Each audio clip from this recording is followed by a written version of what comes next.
Students, for the explanation purpose, I had taken the first question from the exercise. मैंने ये question अभी आपको explain करा था. Now I am going with the questions presenting ahead in the exercise. मैं ये वाला question fourth वाला आपको solve करके बताता हूँ. Same concepts of complementary angles. देख के ही दिख रहा है यार, अजीब angles हैं. 55, 35, 35, 55. ये एंगल स्टैंडर्ड एंगल्स तो नहीं है और इनने मुझे पेयर ऑलरेडी बना के दे दिया. 55 + 35 90 होता है और 35 + 55 भी 90 होता है. तो पेयर्स तो ऑलरेडी रेडी हैं. इसको अलग से सॉल्व करूँगा और इसको अलग से सॉल्व करूँगा. दोनों को अलग अलग सॉल्व करने के बाद मर्ज करूँगा, ऐड करूँगा, है ना. तो पहले इस बबल को सॉल्व करता हूँ, उसके बाद इस ब्रैकेट को सॉल्व करूँगा, क्योंकि मैंने आपको बताया कॉम्प्लीमेंट्री एंगल का कभी भी क्वेश्चन पेयर में ही सॉल्व होता है. दो से ज़्यादा ट्रिग्नोमेट्रिक फंक्शंस पे कॉम्प्लीमेंट्री एंगल का कंसेप्ट एक ही बार में नहीं लगाया जा सकता, है ना. तो हमेशा दो ट्रिग्नोमेट्रिक फंक्शंस ही आपको लेने हैं और वो दोनों भी कैसे होने चाहिए, ऐसे होने चाहिए कि उनके एंगल्स का एडिशन 90 के बराबर हो.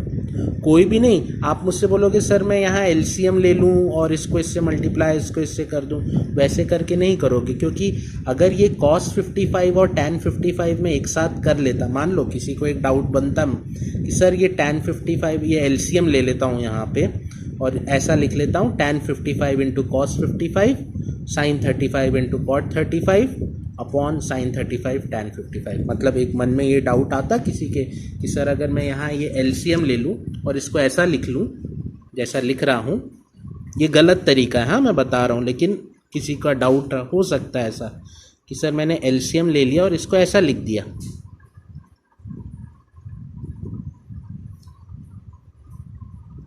cot 35 sin 35 whole upon sin 35 tan 55. अब आप देखो ये 55 और 55 90 के बराबर तो नहीं होते, 110 के बराबर होते हैं. तो ये अभी पेयरिंग गलत हो गई. इसमें आप कॉम्प्लीमेंट्री का क्वेश्चन नहीं कर पाओगे. पेयर है but this pair is of no use to us. Pair हमेशा ऐसे एंगल्स का होना चाहिए कि उनके एंगल्स का एडिशन 90 के बराबर हो. तो ऑलरेडी इसने तो पेयर बना के दे ही दिए हैं, तो मैं क्यों एलसीएम का झंझट पालूँ. मैं एक एक पेयर को सॉल्व करता हूँ. पहले इस पेयर को सॉल्व करता हूँ, cos 55 और sin 35. तो अब देखो, सबसे पहले मैंने फर्स्ट पेयर उठाया cos 55 अपॉन sin 35. मैंने आपको सजेस्ट करा कि जब आपके पास पेयर में दो ट्रिग्नोमेट्रिक फंक्शंस हैं, if you have two trigonometric functions present in a pair, तो आप दो में से किसी एक को सॉल्व करो, है ना. आप किसी एक को डिस्टर्ब करोगे और किसी एक को अनडिस्टर्ब्ड रखोगे. बिल्कुल उसको हाथ भी नहीं लगाओगे आप. और ये आपकी इच्छा है, आप किसको डिस्टर्ब करना चाहते हो, किसको अनडिस्टर्ब्ड रखना चाहते हो. It is totally your choice. तो इस बार मुझे लगा है कि मैं इसको अनडिस्टर्ब्ड रखता हूँ, इसको डिस्टर्ब करूँगा. तो ठीक है, मैंने बोला इसको अनडिस्टर्ब्ड रखता हूँ, तो इसको वैसा का वैसा ही कॉपी कर दिया, कुछ भी नहीं चेंजेस करे उसमें. और नीचे वाले को डिस्टर्ब करने वाला था. डिस्टर्ब भी करता हूँ तो कैसे डिस्टर्ब करता हूँ, ट्रिग्नोमेट्रिक फंक्शन वही का वही कॉपी करता हूँ जो यहाँ लिखा हुआ है. साइन लिखा है, साइन ही कॉपी करूँगा. और अब ये 35 डिग्री को मॉडिफाई करके ऐसे लिखूँगा. देखो 90 डिग्री माइनस वो वाला एंगल जो कि डिस्टर्ब नहीं करा. कौन सा एंगल डिस्टर्ब नहीं करा, 55 का. तो 90 माइनस 55 डिग्री. ठीक है, लिखा इसको ऐसा. इसको डिस्टर्ब करके मॉडिफाई करके क्या लिख दिया, साइन 90. हमेशा 90 माइनस लिखना है, हाँ. और 90 माइनस में कौन सा एंगल, वो वाला एंगल जो कि डिस्टर्ब नहीं हुआ तो 90 माइनस 55। अब फॉर्मूला था, अभी दिखाया था फॉर्मूला मैंने, फिर से दिखाता हूँ। Sine 90 minus theta is equals to cos theta. Is this visible? Sine 90 minus theta is equals to cos theta. तो यही फॉर्मूला अगर यहाँ अप्लाई करूँ तो साइन 90 माइनस थीटा, ये थीटा इस बार मेरा, तो साइन 90 माइनस थीटा फॉर्मूला कहता है this is equals to cos theta. तो मैं इसको लिख सकता था ऊपर अनडिस्टर्ब्ड वाला, नीचे भी कॉस थीटा, कॉस 55। अब कॉस 55 अपॉन कॉस 55 तो कैंसिल हो जाएगा, आंसर आ जाएगा 1। आंसर आ जाएगा 1। मतलब मैंने इस बबल को सॉल्व कर लिया और इस बबल का आंसर मैंने निकाल लिया 1 के बराबर। ठीक है, अब इस ब्रैकेट को सॉल्व करता हूँ। हाँ, अब ब्रैकेट था मेरा कॉट 35 अपॉन टैन 55। ठीक है, ये वो ब्रैकेट था। मेरी चॉइस, मैंने देख लिया पहले यार 35, 55, 90 के बराबर होते हैं, मतलब ये कॉम्प्लीमेंट्री का पेयर है। मेरी चॉइस, किसको डिस्टर्ब करूं किसको नहीं। मैं इस बार इसको डिस्टर्ब करूंगा, इसको जैसा है वैसा ही लिखे रहने दूंगा। तो जो अनडिस्टर्ब्ड लिखना था उसको तो जल्दी से कॉपी कर लेता हूँ। अनडिस्टर्ब्ड ही है, कुछ भी हाथ नहीं लगाना उसको। ठीक है, कॉपी कर लिया। ऊपर वाले को डिस्टर्ब करने वाला हूँ। डिस्टर्ब भी कैसे करता हूँ? ट्रिग्नोमेट्रिक फंक्शन चेंज नहीं करता, तो कॉट को कॉट ही रहने दूंगा। सिर्फ 35 डिग्री जो मैंने यहाँ लिखा है उसको ऐसा लिखूंगा, 90 minus the angle which has not been disturbed, that is 55 degree. So it is 90 minus 55 degree. अब ये बन गया कॉट 90 माइनस 55। मैंने रेफर करा formula cot 90 minus theta. Cot 90 minus theta काय के बराबर है? टैन थीटा की। सो कॉट 90 माइनस 55 काय के बराबर होना चाहिए? Tan theta. ये थीटा है ना इस बार, तो कॉट 90 माइनस थीटा काय के बराबर है? टैन थीटा के। अभी फॉर्मूला मैंने दिखाया। तो क्या इस चीज को टैन थीटा यानी टैन 55 लिख सकता हूं न्यूमरेटर को? ऑलरेडी डिनोमिनेटर में एक टैन 55 था, फिर से ये दोनों कैंसिल हो गए, आंसर आ गया 1। मतलब बबल का आंसर भी आ गया 1, ब्रैकेट का भी आंसर आ गया 1। तो 1 प्लस 1 का आंसर आ गया 2। And this is my final answer of the complementary concept. आया समझ में? This is the concept of complementary angles. अब इसका एक और क्वेश्चन करके बताता हूं, ध्यान से देखना। ये क्वेश्चन नंबर 3 सॉल्व करता हूं। ठीक है, क्वेश्चन नंबर 3 का सेकेंड पार्ट सॉल्व कर रहा हूं। क्वेश्चन नंबर 3 का फर्स्ट पार्ट पहले सॉल्व करता हूं, उसके बाद में फिर बताता हूं। क्वेश्चन नंबर 3 सॉल्व कर रहा हूं मैं यहाँ पे। क्वेश्चन नंबर 3 का फर्स्ट पार्ट, 4 ट्रिग्नोमेट्रिक फंक्शन। अभी तो 2-2 दिखाई देते थे, यहाँ तो 4 दिखाई दे रहे हैं, है ना। तो सबसे पहले क्वेश्चन लिख लेता हूँ। tan 10 degree, tan 10 degree into tan 15 degree into tan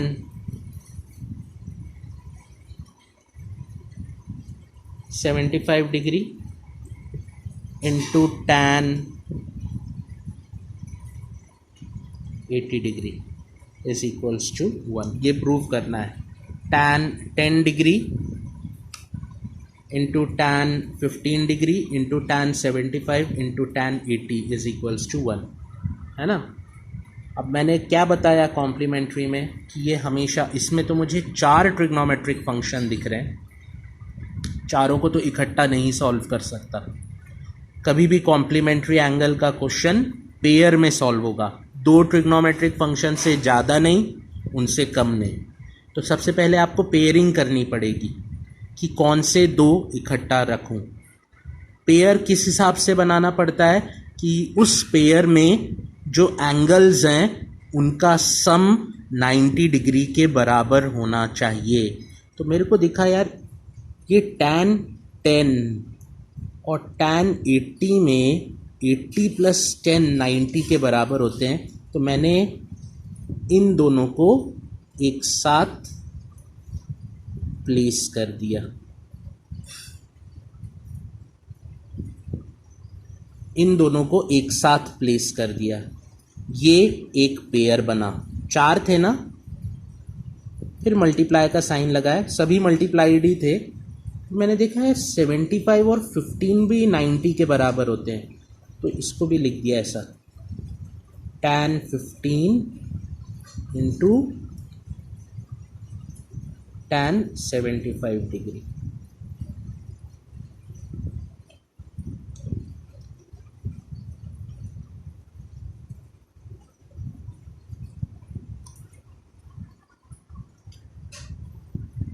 दिखा, पहले ये सब चारों इकट्ठे लिखे थे, मैं इन दोनों को एक साथ नहीं लिख सकता था क्योंकि 10 और 15 डिग्री का सम 90 के बराबर नहीं होता, इसलिए मुझे पहले इन लोगों को इनकी पोजीशन से चेंज करनी पड़ी और इस हिसाब से जमाना पड़ा पहले क्वेश्चन को कि ऐसा पेयर बने जिसमें एंगल्स का एडिशन 90 के बराबर आ रहा है, और मैंने लिख लिया। कुछ नहीं, सिर्फ पोजीशंस चेंज कर दी, जो आखिरी में मल्टीप्लाई हो रहा था उसको शुरू में ला के रख दिया, इन दोनों को साथ में करके साइड में कर दिया।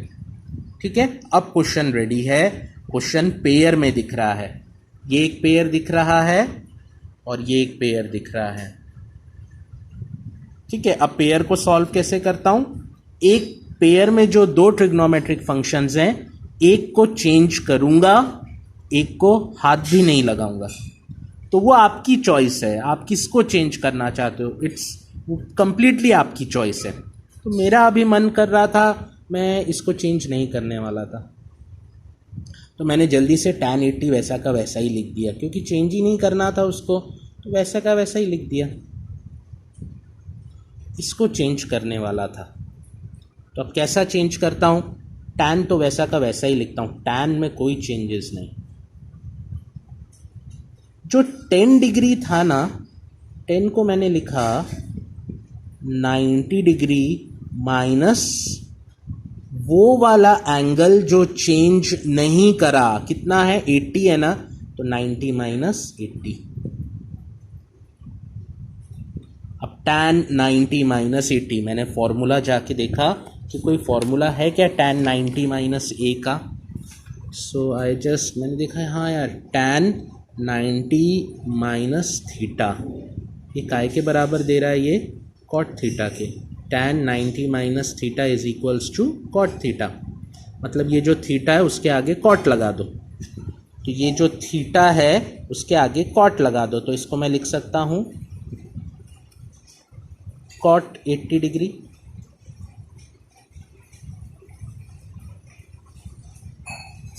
इंटू tan 80 डिग्री, ऐसा लिख सकता हूँ, कॉट 80 इंटू tan 80। अब ट्रिग्नोमेट्री में एक आइडेंटिटी रहती है कि अगर कॉट थीटा और tan theta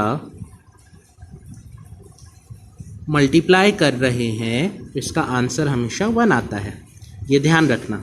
similarly sine theta और कोसेक थीटा अगर मल्टीप्लाई कर रहे हैं तो इनका आंसर भी 1 आता है। शर्त यह है एंगल एक जैसा होना चाहिए, जो यहाँ पे साइन के साथ एंगल है कोसेक के साथ में भी वही होना चाहिए। और cos theta into sec theta अगर मल्टीप्लाई कर रहे हैं तो इनका आंसर भी हमेशा 1 आता है। कि मैंने देखा कॉट थीटा और टैन थीटा मल्टीप्लाई कर रहे थे, कॉट थीटा और टैन थीटा मल्टीप्लाई कर रहे थे, तो इनका आंसर 1 आता है। तो cot theta into tan theta क्या आना चाहिए था? 1। मतलब ये वाले पूरे पेयर का आंसर क्या आना चाहिए था? 1, कि cot theta into tan theta 1 के बराबर होता है। और यहाँ पे मेरे पास था cot 80 degree into tan 80 degree, तो ये 1 के बराबर होना चाहिए था। तो इसका आंसर आ गया 1। मतलब मैंने पहले पेयर को सॉल्व कर लिया और उसका आंसर निकल कर आ गया 1। अब नेक्स्ट पेयर पे जाता हूँ, टैन 15 और टैन 75 डिग्री। टैन 15 और टैन 75 को अब यहाँ पे भी मेरी चॉइस किसको, तो मैंने सोचा इस बार इसको हाथ नहीं लगाता, इसको चेंज करूँगा, है ना, इसको चेंज करूँगा, इसको हाथ नहीं लगा रहा। आप चाहते तो इस पर भी कर सकते थे। तो मैंने टैन 15 लिख लिया क्योंकि ये अनचेंज्ड था, और 75 को लिखा टैन। ये टैन वैसा ट्रिग्नोमेट्रिक फंक्शन कभी चेंज नहीं होता। हाँ, 90 माइनस वो वाला एंगल जो अनचेंज्ड है, कौन सा है? 15। हमेशा वही वाला लिखना है वहाँ पे। हाँ, 90 माइनस 15, और आप देखो 90 माइनस 15 अपने आप 75 आएगा आपका। ऐसा लिखा। अभी फॉर्मूला बताया था मैंने, टैन 90 माइनस थीटा काय के बराबर है? कॉट थीटा के। तो वो फॉर्मूला अगर यहाँ अप्लाई कर दूँ तो टैन 90 माइनस 15 काय के बराबर बन जाएगा? कॉट 15 के। ऑलरेडी यहाँ लिखा है टैन 15। अब फिर से देखो, tan theta into cot theta, मैंने बताया ना tan theta into cot theta काय के बराबर है? 1 के। तो टैन 15 इंटू कॉट 15 भी काय के बराबर हो जाएगा? 1 के। तो मेरा आया इसका आंसर 1, इसका आंसर 1, और 1 इंटू 1 का आंसर 1 ही आता है। इस कारण से I have prove the result कि ये वाली क्वांटिटी 1 के बराबर होनी चाहिए। आया कि नहीं आया समझ में? Is this clear?